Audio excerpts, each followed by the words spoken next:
नमस्कार मंडळी. तर कसे आहात सगळे? मस्त मजेत ना? तर गुड मॉर्निंग सगळ्यांना. बघा तर मग आज माझ्या डोळ्याला आली होती रांजणवाडी आणि मला खूप दुखत होतं आणि आंघोळ वगैरे झाली आणि कामं तर पुढची पडलेली होती. शर्लींचा आवाज आला म्हणून लगेच मी बाहेर गेले तिला दूध घेऊन.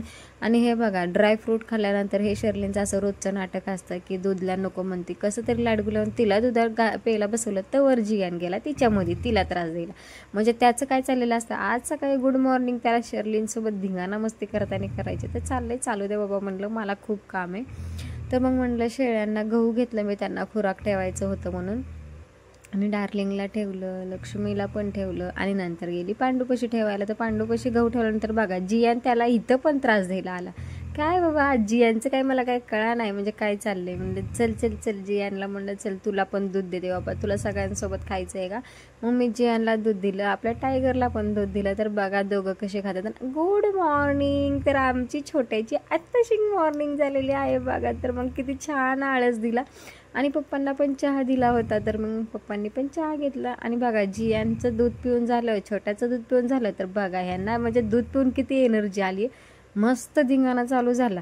काय बाबा ह्यांचं मज्जा आहे काय. आणि शर्लीन दूध पिऊन आली की झालं, ह्या बी मॅडम ह्यांच्यामध्ये सामील झाल्या. म्हणजे त्यांचा धिंगाणा कमी होता, ती ह्या मॅडम आल्या, त्या दोघांची भांडणं लावून देते शर्लीन आणि बाजूला होती, किती मजा घेते. आणि बघा पांडू तर काय बाबा जियांना अजिबातच जवळ येऊन देत नाही. आणि त्यांचं झालं की शर्लीन झाली जियांसोबत खेळायला चालू केलं आता शर्लीननी.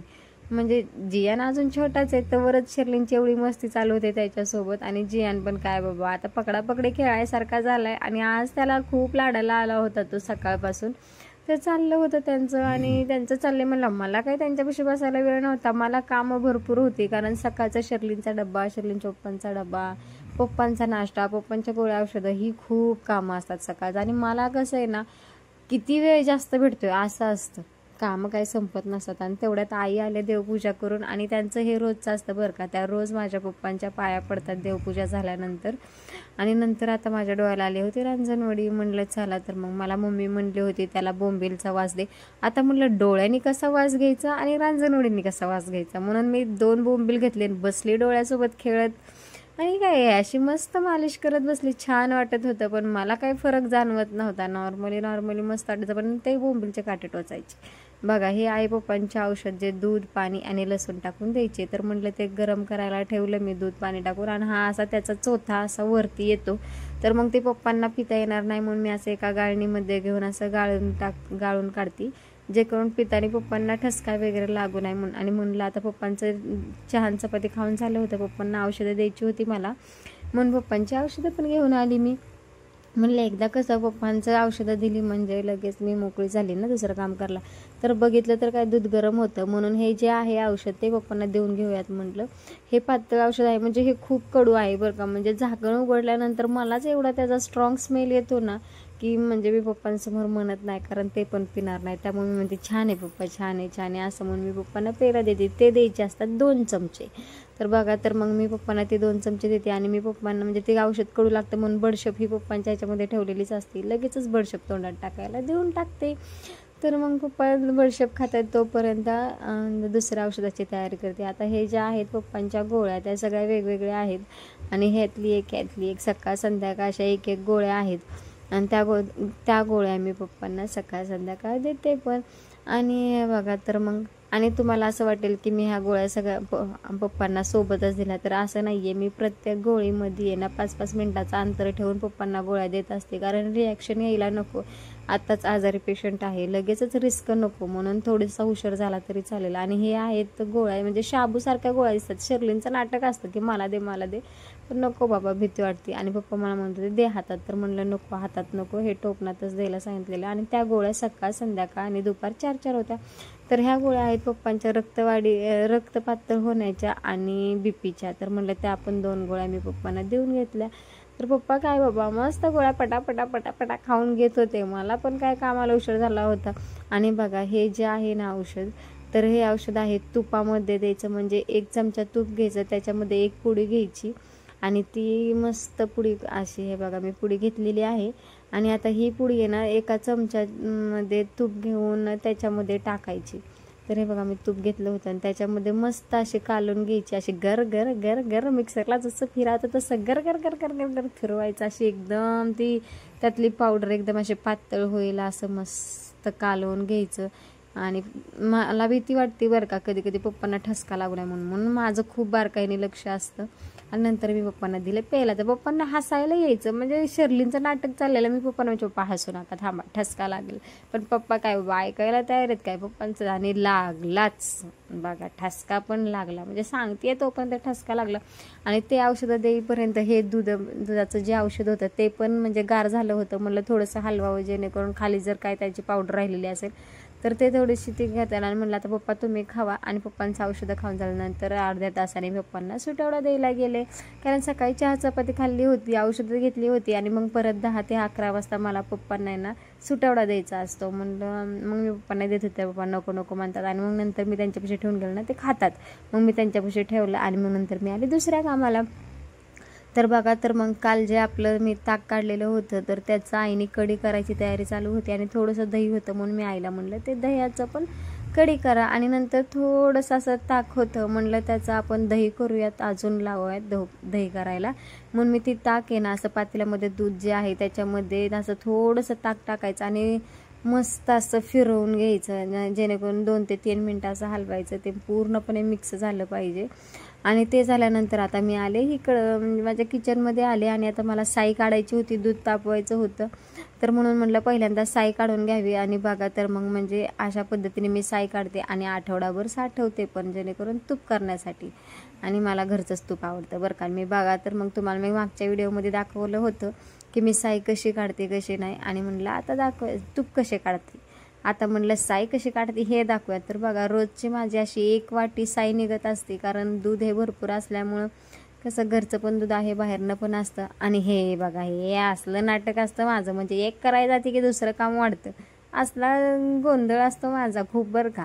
आणि बघा तर मग म्हणजे ही अशी साई माझी साठली होती 2 ते 3 दिवसाची. तर म्हणजे अशी साई साठल्यानंतर मस्त फ्रीजमध्ये ठेवायची 8 दिवस. आणि नंतर कशी रेसिपी करायची हे मी तुम्हाला मागच्या व्हिडिओमध्ये सांगितलंच आहे.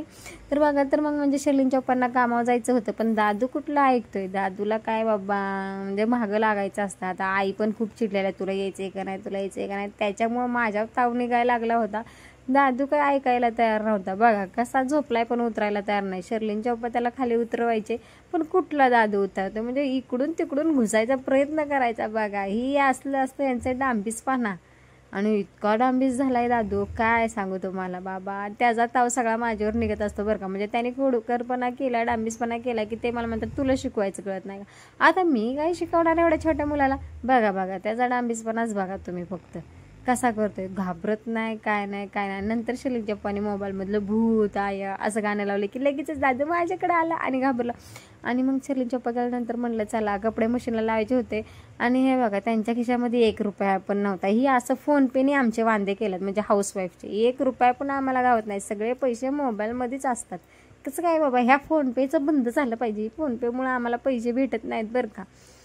जे काय थोडंफार भेटतात आपले नवऱ्याच्या खिशामधनं काढायचं ते पण आता बंद झालं आहे फोनपेमुळं. कसं करावं आम्ही.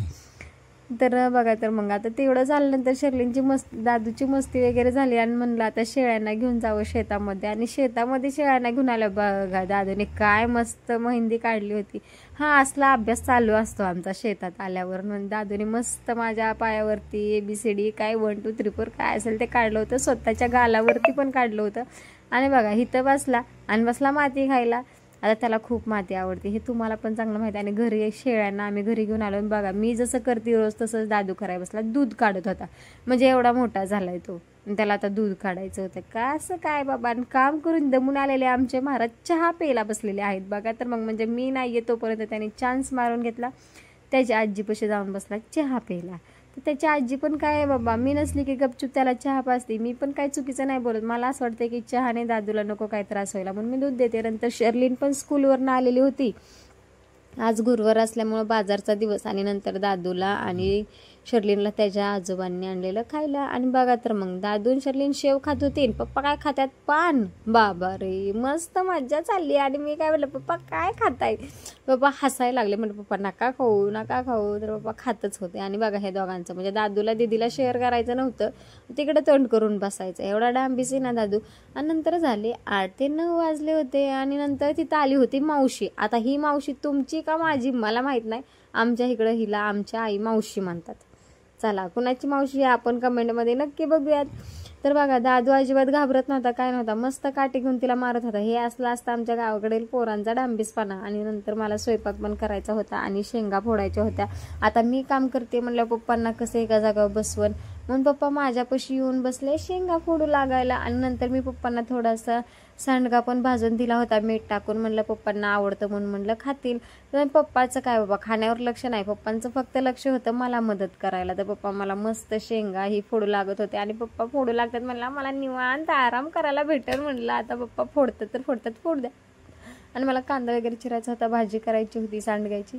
तर मग म्हणलं आता पप्पा फोडतात तर काय करावं. मग परत म्हणलं नको, पप्पांना एकट्यांचा हात वगैरे दुखल.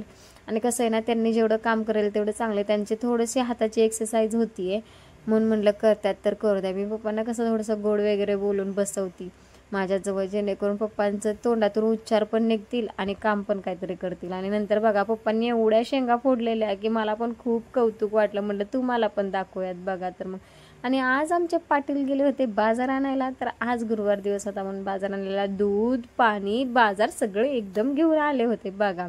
आणि हे बघा असं पप्पांचा दादूचा असला खोडीलपणा चालू असतं, म्हणजे पप्पा काय त्याची पप्पी घेतल्याशिवाय राहत नाही आणि दादू काय रडल्याशिवाय राहत नाही. आता बघा पप्पा कसं त्याच्या तोंडाला हात लावतात आणि दादूला ते पटत नाही तोंडाला हात लावायला. दादू चिडतो लय आणि पप्पा बळच त्याच्या तोंडाला हात लावतात त्यांना हसतात बघा. त्याला म्हणजे किती राग येतोय, लगेच उलट मारतो. आणि कसं काय बाबा दादूचं ते बघा किती मस्त चालले. चला तर मग हे आता चालूच राहणार आहे, आपण भेटूयात पुढच्या ब्लॉगमध्ये. तोपर्यंत चलो बाय बाय, जय श्रीराम.